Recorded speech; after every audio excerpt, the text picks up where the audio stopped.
ক্ষমতাচ্যুত সাবেক প্রধানমন্ত্রী শেখ হাসিনার আরও দুটি লকার জব্দ করেছে জাতীয় রাজস্ব বোর্ড এনবিআরের কেন্দ্রীয় গোয়েন্দা সেল সিআইসি। দুটি লকারই ঢাকার অগ্রণী ব্যাংকের প্রধান শাখায়।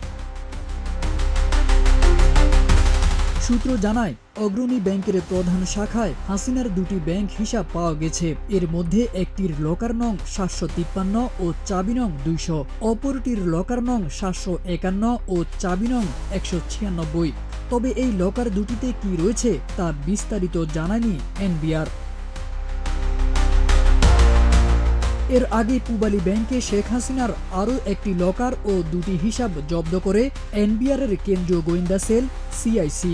রাজধানীর সেনা কল্যাণ ভবনে অবস্থিত পূবালী ব্যাংকের মতিঝিল কর্পোরেট শাখার ওই লকারটির নম্বর ১২৮।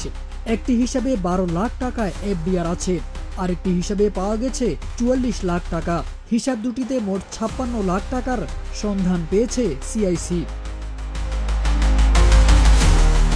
গত বছর ৫ই আগস্ট আন্দোলনের মুখে আওয়ামী সরকারের পতন হয়। অন্তর্বর্তী সরকার ক্ষমতায় এসে শেখ হাসিনা ও তার পরিবারের সদস্যদের দুর্নীতির ঘটনা তদন্ত করছে। এর অংশ হিসেবে শেখ হাসিনার আরও দুই লকার জব্দ করল এনবিআর।